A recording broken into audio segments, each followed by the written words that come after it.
اعوذ باللہ من الشیطان الرجیم بسم اللہ الرحمن الرحیم الحمد للہ رب العالمین الرحمن الرحیم مالک یوم الدین صدق اللہ مولانا العظیم۔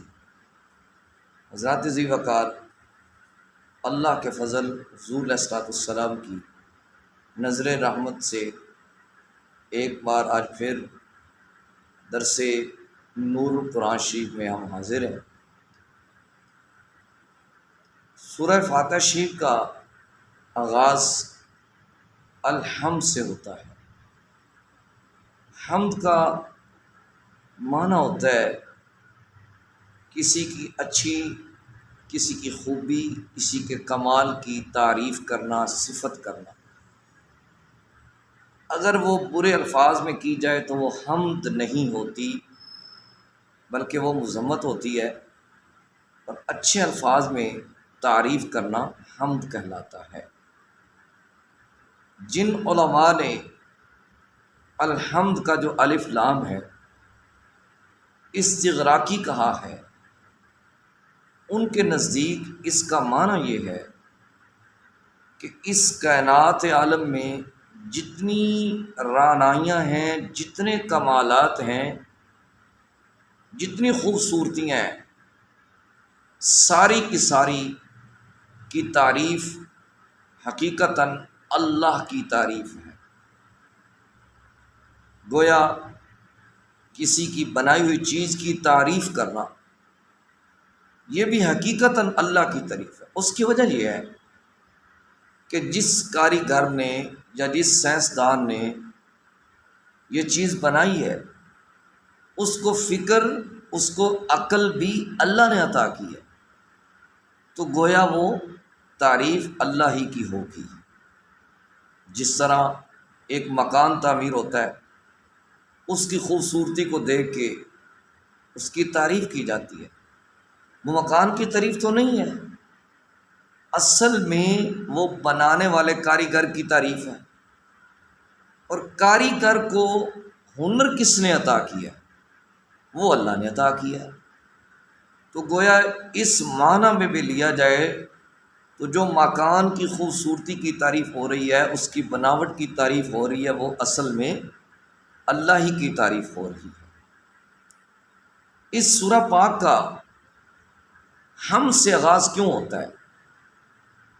اس کی وجہ یہ ہے کہ جس ذات کو یہ بندہ جاننا چاہتا ہے، جس کو یہ حاصل کرنا چاہتا ہے، جس کا قرب اختیار کرنا چاہتا ہے، اس کی خوبیوں، اس کے کمالات، یعنی اس کے رحمان اور رحیم سے اس کو اچھی طرح آگاہی حاصل ہو جائے۔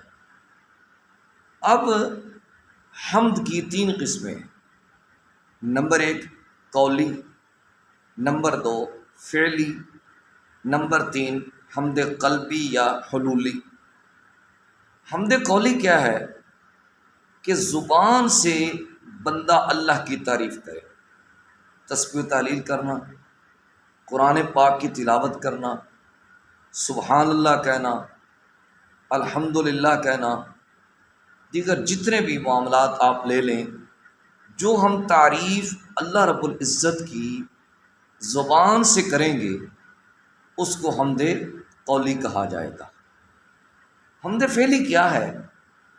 کہ اللہ کی خوشنودی حاصل کرنے کے لیے، اللہ کی رضا کے لیے کوئی بھی کام اپنے اجزاء سے سر انجام دینا، یہ حمد فعلی کہا جائے گا۔ گویا ہم نماز پڑھیں تو یہ حمد قولی بھی ہوگا اور حمد فعلی بھی ہوگا۔ زبان سے پڑھ رہے ہیں سبحانک اللہم و بحمدک و تبارک اسمک وتعالی جدک ولا الہ غیرک، فاتحہ شریف پڑھ رہے ہیں، سورت ملا رہے ہیں، رکوع پہ جا رہے ہیں سبحان ربی العظیم، سجدے میں سبحان ربی الاعلیٰ۔ تو یہ جو ہمارے اجزاء ساتھ ساتھ حرکت کر رہے ہیں، کبھی ہاتھ اٹھ رہے ہیں، کبھی ہاتھ باندھ رہے ہیں، کبھی ہاتھ نیچے رکوع کی طرف جا رہے ہیں، کبھی سجدے کا عالم ہے، تو نماز جو ہے یہ ایک ایسی چیز ہے کہ جس کے ذریعہ سے بندہ اللہ کی 2 طرح سے حمد کر سکتا ہے۔ نمبر 1 حمد قولی اور نمبر 2 حمد فعلی۔ یعنی نماز ان دونوں کے لیے مشترک ثابت ہو جائے گی۔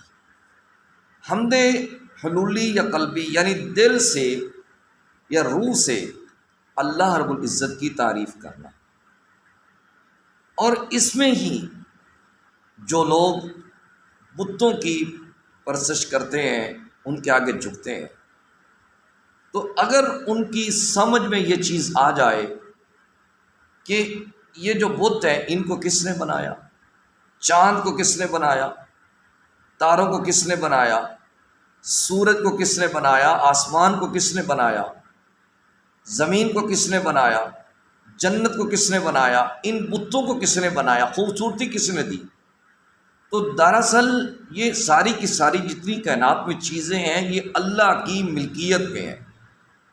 تو جو لوگ بتوں کی پرستش کرتے ہیں اگر ان کو یہ چیز سمجھ آ جائے تو اس سے ان کی عقیدہ باطل کا رد کیا جا سکتا ہے، تردید کی جا سکتی ہے کہ ان جن چیزوں کی تم سامنے جھک رہے ہو یا جن کی خوبصورتی دیکھ کے تم ان کی طرف مائل ہو رہے ہو، دراصل ان کو اللہ نے بنایا ہے، یہ اللہ کی ملکیت میں ہے۔ اس لیے میاں صاحب فرماتے ہیں چنگی صورت عاشق ہونا کا دیے دنائی، عاشق بن تو اس سونے دا جس اے شکل بنائی۔ حضرات عزیز وقار، اب اللہ کی حمد ستارے بھی کرتے ہیں، اللہ کی حمد آسمان بھی کرتا ہے، اللہ کی حمد سورج بھی کرتا ہے، اللہ کی حمد زمین بھی کرتی ہے۔ یسبح للہ ما فی السماوات و ما فی الارض کے تحت اس کائنات میں جتنی چیزیں ہیں، انسان ہیں، حیوانات ہیں، سمندر ہیں، وہاں پہ درخت ہیں، حجر ہیں یعنی پتھر ہیں، مٹی کے ذرے ہیں، ریت کے ذرے ہیں، جو کچھ بھی ہے وہ ساری کی ساری اللہ کی تعریف کر رہے ہیں۔ لیکن اس کے باوجود، اتنی تعریف ہونے کے باوجود، جس طرح رسول پاک صلی اللہ علیہ وسلم نے اللہ کی تعریف بیان کی ہے، اللہ کی حمد بیان کی ہے، نہ اس طرح کوئی کر سکتا ہے، نہ کوئی کر سکا ہے، اور نہ کوئی کر سکے گا۔ لیکن اس کے باوجود شہنشاہ کائنات صلی اللہ علیہ وسلم فرماتے ہیں اے اللہ، جس طرح تو اپنی ثنا کر سکتا ہے، جس طرح تو اپنی تعریف کر سکتا ہے، اس طرح میں تیری تعریف نہیں کر سکتا۔ جب نبی پاک صلی اللہ علیہ وسلم جن کے لیے پوری کائنات کو معرض وجود میں لایا گیا، جن کے لیے اللہ نے اپنا تعارف کروایا، کنت کنزا مخفیا فاحببت ان اعرف عنہ فخلقت خلق محمدا، میں چھپا ہوا خزانہ تھا، مجھے پیار ہو گیا، مجھے محبت ہو گئی، میں نے چاہا کہ میں جانا جاؤں، پھر میں نے اپنے تعارف کے لیے محمد کو پیدا کر دیا۔ تو جس ہستی کے ذریعہ سے اللہ کا تعارف ہوا ہے، یا جس ہستی کو اللہ نے اپنے تعارف کے لیے پیدا کیا ہے، جب وہ فرما رہے ہیں کہ اللہ جس طرح تو اپنی تعریف کر سکتا ہے، جس طرح تو اپنی ثنا کر سکتا ہے، میں اس طرح تیری تعریف، تیری توصیف، تیری حمد بیان نہیں کر سکتا۔ تو ہمیں بھی سوچنا چاہیے کہ ہم اللہ کی تعریف، اللہ کی حمد، اللہ کی ثنا کس طرح بیان کر رہے ہیں۔ کل انشاءاللہ حمد باری تعالیٰ کے جو فضائل ہیں ان پر گفتگو ہوگی۔ دعا ہے اللہ پاک مجھے اور آپ کو نور قرآن عطا فرمائے۔ صلی اللہ تعالی علی حبیبہ الاعلی سید الانبیاء محمد وعلی آلہ وصحبہ اجمعین برحمتک یا ارحم الراحمین۔